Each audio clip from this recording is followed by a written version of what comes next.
Perjalanan kali ini dari Balikpapan akan berlayar melewati Laut Jawa menuju kota Surabaya, Jawa Timur. Lama perjalanan kurang lebih 30 jam.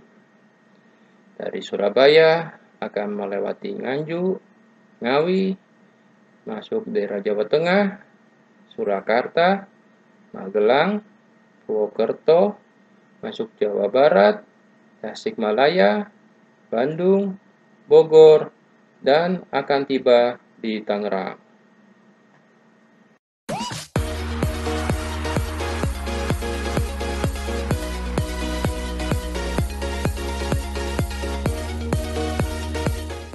Dalam perjanjian antara Pakubuwono II dan VOC pada tanggal 11 November 1743, Surabaya diserahkan penguasanya kepada VOC. Tentu pusat pemerintahan Karisidenan Surabaya berada di mulut sebelah barat Jembatan Merah. Jembatan inilah yang membatasi pemukiman orang Eropa Swiss waktu itu yang ada di sebelah barat jembatan dengan tempat pemukiman orang Tionghoa, Melayu, Arab, dan sebagainya. Fremde Oosterlingen yang ada di sebelah timur jembatan tersebut. Hingga tahun 1900-an pusat kota Surabaya hanya berkisar di sekitar Jembatan Merah saja. Era kolonial.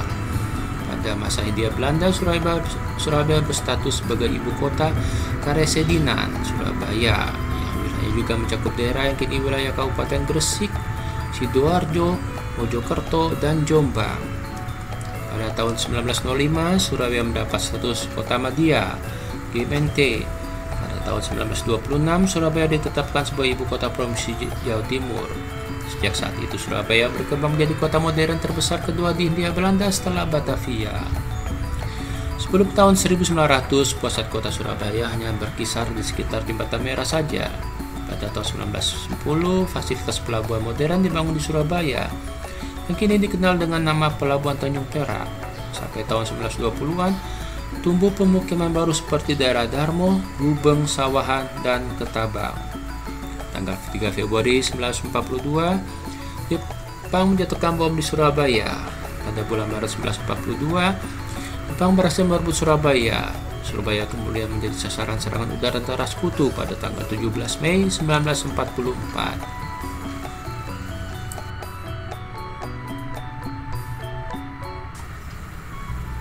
Era kemerdekaan. Setelah Perang Dunia II selesai pada 25 Oktober 1945, 6.000 pasukan Inggris India, yaitu Brigades 49 Divisi 23 yang dipimpin Brigadir Jenderal Albertine Walter Southern Malabai, mendarat di Surabaya dengan perintah utama melucuti tentara Jepang. Tentara dan milisi Indonesia, mereka juga bertugas mengurus bekas tahanan perang dan memulangkan tentara Jepang. Pasukan Jepang menyerahkan semua senjata mereka, tetapi milisi dan lebih dari 20.000 pasukan Indonesia menolak. Tanggal 26 Oktober 1945 tercapai persekutuan antara RM Surjo, Gubernur Jawa Timur, dengan Brigjen Malabai bahwa pasukan Indonesia dan milisi tidak harus menyerahkan senjata mereka. Sayangnya terjadi salah pengertian antara pasukan Inggris di Surabaya dengan markas tentara Inggris di Jakarta yang dipimpin Letnan Jenderal Philip Christensen.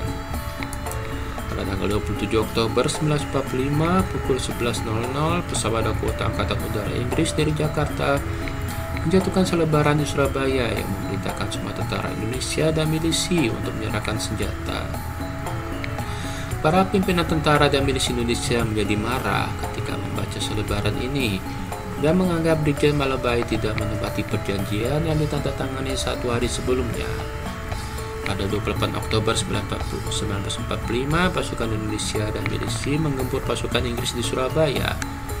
Untuk menghindari kekalahan di Surabaya, Brigjen Malabai meminta agar Presiden RI Soekarno dan Panglima pasukan Inggris Divisi 23, Mayor Jenderal Douglas Cyril Hawthorne untuk pergi ke Surabaya dan mengusahakan perdamaian.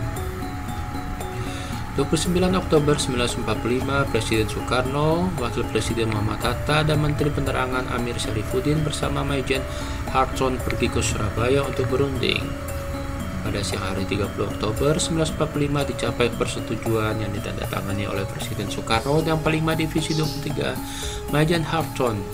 Isi perjanjian tersebut adalah diadakan perhentian tembak-menembak dan pasukan Inggris akan ditarik mundur dari Surabaya secepatnya. Majen Harton dan pimpinan RI tersebut meninggalkan Surabaya dan kembali ke Jakarta. Pada sore hari 30 Oktober 1945, Brigjen Malabai berkeliling di berbagai pos pasukan Inggris di Surabaya untuk memberitahukan soal persetujuan tersebut. Saat mendekati pos pasukan Inggris di gedung internasional dekat Jembatan Merah, mobil Brigjen Malabai dikepung oleh milisi yang sebelumnya telah mengepung gedung Internatio. Karena mengira komandannya akan diserang oleh milisi pasukan Inggris Kompi D yang dipimpin Mayor Venu K. Gopal melepaskan tembakan ke atas untuk membubarkan para milisi. Para milisi mengira mereka diserang atau ditembaki tentara Inggris dari dalam gedung Internatio dan balas menembak. Seorang perwira Inggris, Kapten R.C. Smith, melemparkan granat ke arah milisi Indonesia, tapi meleset dan jatuh tepat di mobil Brigjen Malabai. Granat meledak dan mobil terbakar. Akibatnya Brigjen Malabai dan sopirnya tewas. Laporan awal yang diberikan pasukan Inggris di Surabaya di markas besar pasukan Inggris di Jakarta menyebutkan Brigjen Malabai tewas ditembak oleh milisi Indonesia. Letjen Philip Christison Masra Besar mendengar kabar kematian Brigjen Malabai tersebut dan mengerahkan 24.000 pasukan bertambahan untuk menguasai Surabaya. 9 November 1945, Inggris menyebarkan ultimatum agar semua senjata tentara Indonesia dan milisi segera diserahkan ke tentara Inggris. Tetapi ultimatum ini tidak diindahkan. 10 November 1945, Inggris mulai mengebom Surabaya dan perang sengit berlangsung terus-menerus selama 10 hari. 2 pesawat Inggris ditembak jatuh pasukan RI dan salah seorang penumpang Brigadir Jenderal Robert Guy Lauder Simons terluka parah dan meninggal keesokan harinya. 20 November 1945, Inggris berhasil menguasai Surabaya dengan korban ribuan. Orang prajurit tewas, lebih dari 20.000 tentara Indonesia milisi dan penduduk Surabaya tewas. Seluruh kota Surabaya hancur lebur. Pertempuran ini merupakan salah satu pertempuran paling berdarah yang dialami pasukan Inggris pada dekade 1940. Pertempuran ini menunjukkan kesungguhan bangsa Indonesia untuk mempertahankan kemerdekaan dan mengusir penjajah. Karena singkatnya pertempuran dan besarnya korban jiwa, setelah pertempuran ini jumlah pasukan Inggris di Indonesia mulai dikurangi secara bertahap dan digantikan oleh pasukan Belanda. Pertempuran pada tanggal 10 November 1945 tersebut hingga saat ini dikenang dan diperingati sebagai Hari Pahlawan.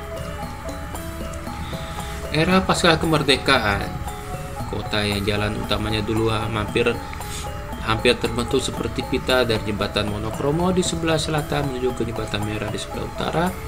Sepanjang kurang lebih 13 km tersebut di akhir tahun 1980-an mulai berubah total. Pertambahan penduduk dan urbanisasi yang pesat memaksa Surabaya untuk berkembang ke arah timur dan barat seperti yang ada sekarang. Pertamanya kendaraan bermotor, tumbuhnya industri baru, serta menjamurnya perubahan yang dikerjakan oleh perusahaan real estate yang menempati pinggiran kota mengakibatkan tidak saja terjadi kemacetan di tengah kota, tetapi juga tidak jarang terjadi pula di pinggiran kota.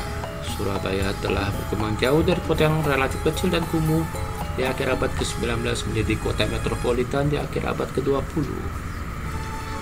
Dan pada kurun abad ke-21 menjadi salah satu metropolitan dengan pertumbuhan tercepat di Asia Tenggara.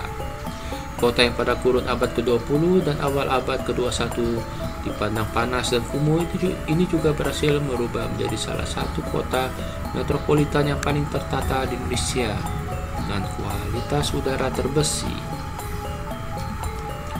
Geologi.